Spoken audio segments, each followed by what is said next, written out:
Si vous saviez comment je me sentais nulle avant, c'était balèze. Avec le stylo, l'oral et les bouquins, j'étais loin d'être à l'aise. J'avais que le bois ou le sport pour me sentir enfin forte. L'école, c'était pas fait pour moi, ça me demandait trop d'efforts. Je ne comprenais pas pourquoi j'avais jamais de facilité. Le début de l'apprentissage, je n'arrivais pas à me projeter. En fin de CP, toutes les consignes étaient impossibles à capter. Ça m'a valu 7 ans d'orthophoniste avant que tout soit intégré. Ce petit bout de femme en face de la mairie m'a appris à lire. Elle m'a appris à maîtriser les mots, j'ai appris à écrire. J'ai enfin pu lire des consignes en classe comme tout le monde. Je pouvais enfin sortir de ma bulle et de mon monde. J'ai arpenté le même chemin que les autres sans savoir ce qui m'attendait. En vivant dans une bulle parallèle dans laquelle au moins je rêvais. En me disant que si c'était des études qui ne voulaient pas de moi, je deviendrais une misère. Les études générales ne feront pas la loi. J'ai continué avec un train de retard, la même route que les autres. Si leur vie était celle-là, la mienne serait tout autre.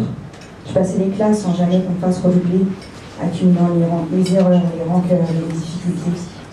Arrivé au collège, enfin en 5e, en soulagement, je redoublais. Madame Petit voulait consolider le peu de passe que j'avais. Sur le coup, avec les pleurs, la haine contre soi-même, je croyais que je n'y arriverais pas. L'école était le pire de mes problèmes. J'ai usé mes chaussures à faire le tour de la cour avec ma surveillante. À essayer de comprendre qui j'étais, à essayer d'oublier ce qui entre, à essayer qu'à l'école, j'entends en fin de ma tête les problèmes familiaux. Cela me mangeait de l'intérieur, mais je voulais apaiser mes mots. C'était aussi le début des plus belles choses de ma vie, je vous jure. L'année de la revalorisation et des rencontres, des amitiés qui durent. J'avais pas de meilleures notes, mais je me sentais accompagnée. Le professeur a su faire en sorte que je me sente respectée. C'est l'apparition d'un grand frère de cœur dans ma vie. Madame Chauvin, toujours à l'écho de nos soucis.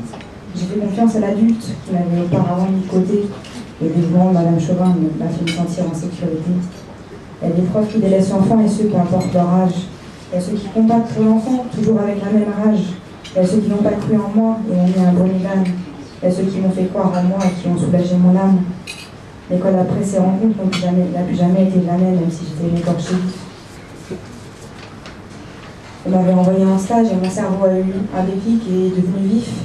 Enfin, j'avais trouvé ma voie, j'allais devenir éducatrice spécialisée. Je ne m'orienterais pas en BEP, mon chemin était tout tracé. Aujourd'hui, j'ai eu mon bac, je suis en école éducatrice spécialisée. Dans quelques mois, j'aurai mon diplôme parce que j'ai appris à lutter contre les chemins tout tracés, j'ai appris à toujours me le relever. Il y a toujours un espoir, il est en nous, il suffit juste de le trouver. Et là, je suis là devant vous et pour la première fois, j'écris mon histoire. Pour vous montrer que le CERN me permet de continuer d'y croire. Que même si ma plume n'est pas la plus belle, elle est devant vous. Passer à l'acte devant ma feuille et mon combat contre ses coups. Je remercie tous les gens.